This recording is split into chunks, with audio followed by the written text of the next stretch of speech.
Jigar Mistry is with us, founder of Buoyant Capital. Jigar, good afternoon. Good to have you with us here. I trust you heard sort of Nimesh outline what's happening in the Birla Group. So I want to ask you straight off the bat, what do you like in that group? And we keep idea and the telecom bits, on one side for now. Rima will talk about that, and then we will ask you. But the other businesses, I mean, the cement businesses, the financial services, the apparels company. What's your sense? Hi Prashant, good as always to be on the show with you. I think the telecom story obviously makes some bit of sense. Besides that, I think cement is one industry which hasn't really taken a lot of price hike recently. I think all price hikes are bunch to see that the election gets done. And then for a lot of these commodities, it's a seasonal uptake, even for telecom, I think. So within the lot, I think sort of you've traditionally had exposure through Ultratech, Grasim. Paints, obviously, the dealer network looks like they'll be able to utilize that fairly well and get things rolling. So Aditya Birla Fashion, we have owned in the past, we no longer own it. But I think the cement and the commodities business makes a lot of sense at this juncture. Okay, let's talk about Vodafone Idea now. That's up more than 10%. The stock has been an underperformer year-to-date versus peers. So year-to-date, Indus Stars got re-rated, rallied 80%. Bharti Airtel moved up to a near 30% rally. But there was still skepticism surrounding the success of Vodafone Idea's FPO. And that's the reason why the stock didn't participate. Year-to-date, Vodafone Idea is down 10%. Now that the FPO is successful and it's seen a strong overall subscription of 7 times, is there a case for Vodafone Idea's underperformance to reverse? Now, a successful FPO paves the way for the company to raise bank funding of 25,000 crore rupees, which all contribute to the growth capital to improve its competitiveness. It can invest in 4G, start rolling out 5G, and then maybe the subscriber market share loss gets arrested and the company can actually look at starting to add subscribers. Indus Stars, though, has been the big beneficiary. The maximum leverage in terms of Vodafone Idea's survival has been on Indus Stars. Because if as Vodafone Idea said, that they're using this for growth, they will invest, and that investment means money and business for Indus Stars. So Indus Stars is up 80% year to date. CLSE upgrades it to a buy, target price now at 450, and they're saying that even now the stock Indus Stars is cheap relative to its global peers, and at the target price of 450 also, which is a good upside from current levels, about 100 rupees up from here, the stock would still be at a 45% discount to its global peers. So valuations, according to them, according to CLSA, are fairly attractive on Indus Stars. But Jigar, what's the best way to play the telecom story? Is it the start of a new dawn? Is it Vodafone Idea where the price is low? Is it Bharti Airtel, new lifetime highs? Or is it Indus Stars? Or maybe even the Tejas Networks? Yes, Rima. So, I think you have very well highlighted all the current data points. I'll just take a step back and let you know that ever since Jio joined somewhere around 2016, 2017-18 onwards, the kind of disruption that has reigned in, I think has changed our perspectives altogether, right? Now, you talk to most telecom companies, their eventual aim is to reach like ARPUs of say about a little over $3 on a monthly basis. Now that, obviously it's not comparable to US, which is $30-40, UK, which is $10-15. We are looking at reaching the lower end of where the African market is, right? But because of the onslaught that has transpired over the past 4 or 5 years, we think that even this isn't going to be possible. Now, obviously, a large part of India's sort of data ecosystem revolves around us continuing to have lower rates. But once there are just 3 players or 2 players and 2.5 players, so to speak, you are eventually going to have a trajectory which is upward sloping, and then you can sort of chart out and branch out a lot of things. Vodafone Idea still sort of remains as to sort of the question as to continuing operations may sort of confound a few players, but as the entire ecosystem is concerned, Indus, sort of Bharti, etc., I think it remains a very, very interesting space. Given stocks are not cheap, they have run up reasonably well as well. But given the sort of ecosystem that we are in, we could sort of look to have some amount of pricing gains once the elections get done. All right. Hi, Jigar. I'm not going to push you for a stock today, but I want to ask you about this approach to the markets. We are patting our backs and we're telling the retail audience out there the way they've shown the faith with SIPs coming in, from around 3,000 crores to around 18, 19,000 crores. So they've been very, very good. The problem is some part of this retail money has gone into a lot of micro cap names. And there's been a big, big, massive party out there. And that's some reason where, in fact, you could get a little circumspect. What's your view out there? You have some details. I think that, the micro cap, total market capitalization was around 5 lakh crores. It's gone up 6-7 times, I think, in the last few years. Give us that data point, and will you be a little bit cautious? Because retail money, they've had a ball or a blast, so to call it. Right, Nigel. So I think that's what exactly it's transpiring, right? At the bottom of COVID, and we're talking of only micro caps. So company number 501 in terms of market cap and lower. 2018, it reached a high of roughly around 10 lakh crores in market cap. That fell to 5 lakh crores by sort of the low of COVID. And since then, with the rally that has transpired, we are crossing 31 lakh crore in just the micro cap market cap. As a percent of total market cap, it's up to like 8 odd percent, which has been a historical high. Now, if you look at the sort of ownership pattern of these micro caps, 49% of the free float is owned directly by sort of retail, and another 20% via mutual funds. So look at the wealth effect that it has generated, right? For the past 3 or 4 years, it looks like you have generated some phenomenal lakhs of crores of wealth as a cohort. And you are redirecting that money into stocks itself, as well as mutual funds. You look at the sort of small cap folios now, from 4 odd million in 2021, that's gone up to almost 18 million plus. Now, small cap folios are higher than large cap or mid cap individually. And I think that is sort of pulling up the valuations across the board. And in certain cases, that's also happening where the free float is a much lower number. So I think things are great. Money could flow through. FIs tried to sell in 2022. That got bought off. Every other opportunity since, every 1,000-point correction has been bought off.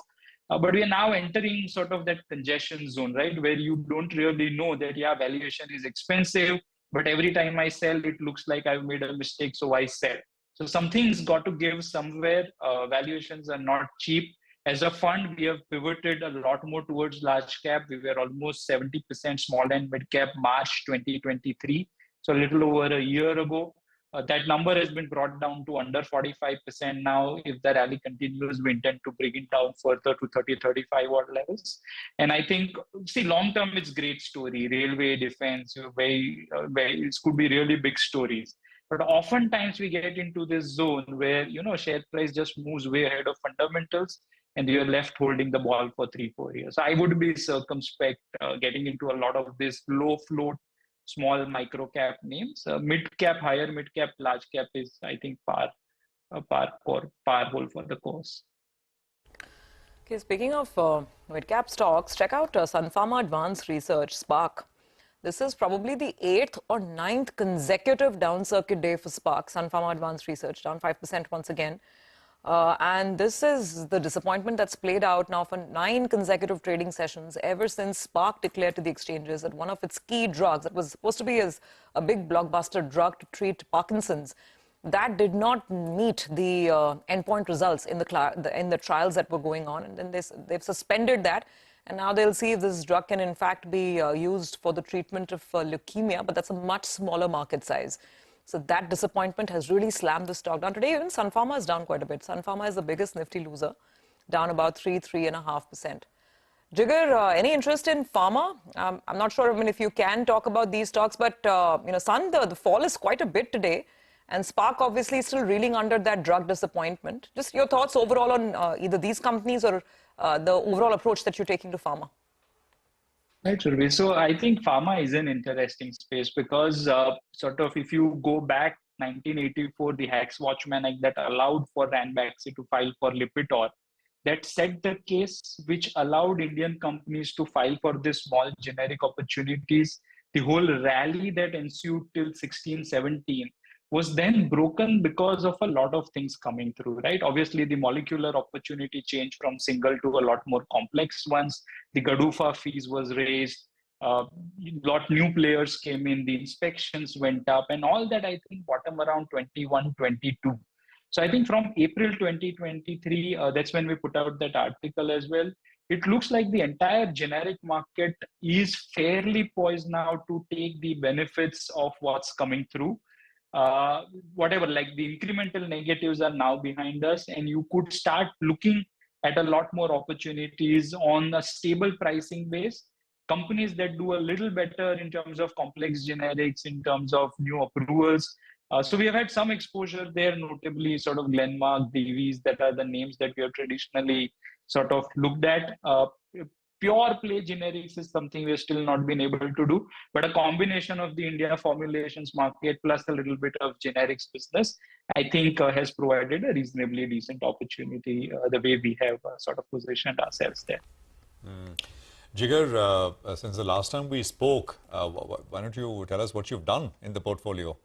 Anything new you've bought, anything you've added on where your conviction has become more bigger? Give us a flavor of what the action has been like at Buoyant. Right, Prashant. So I think financials continues to remain a reasonably interesting business for us, right? Within that space, I think things have churned out a little bit. The HDFC, ICICI continues to be among our preferred ownerships. But I think at the lower end, you're still seeing a lot more interest with the kind of way valuations are shaping up with Axis and SBI. So I think those businesses is something where the weights have gone up for us. I think that is, the most notable change besides the telecom business. I think a couple of months of telecom exposure that has played out fairly well for us. So I think, I think that's about it, Prashant. What any other interesting names, additions to the portfolio? Not really. I think more of the same. It's difficult, right? The businesses you own, you don't feel like selling because they always go up, and everything else that you want to buy isn't coming down enough. So it's a catch-22. I think we continue to own what we do and just recalibrated the weights, as I mentioned, weighting far more away from small and mid caps, getting a lot more into the larger caps. And financials is the largest weight, obviously. I mean, yes. Yeah, that's yes. Okay. So financials and telecom, which you of course spoke about earlier, are some of the areas which you like. Just a quick bit. Do you own anything in defense as a theme? Not anymore, Prashant. So we have had a lot of exposure in the past, but it is the same situation, right? Because every time you try to look at these businesses with one particular buyer, which is obviously the government of India for most occasions, but then with sort of one buyer, MOD or government of India, they giving out a lot of orders. We trying to build in what that means in terms of profitability. Eventually, the people who have tried to execute these businesses in the private sector have not really fared reasonably well. And valuations have had a one-way run, especially post, I think, December when BJP won those 3 state elections and it looked like they'll form the third term at the central government level. So I think from that standpoint onwards, the rally that has ensued post that, it's difficult to even hold on to the businesses if you're looking at it from a bottom-up sort of perspective. And the reminiscence of the capital goods rally keeps coming back to you, right? 2003 to 2008, the rally we had, the whole index went up 19 times and everybody started building in all the sort of orders that will eventually play out. And once the market peaked in 2008, the entire sector did not come back to that same level till 2021. So 13 years of virtually zero performance at the whole index level. Obviously, a lot of companies within that index went down to zero. So one needs to be extremely sort of cautious as to how these stories play out. Obviously, India as an economy can do a lot better, domestic build-outs, etc. But we would like the businesses to get acclimatized once it gets to a certain level and then deliver some before they move up. The problem with today's market is that if it's on its way up, it hardly enough finds any time to acclimatize. It just keeps moving up. So difficult for sort of investors like us to then just build in the blue sky and hope for the best.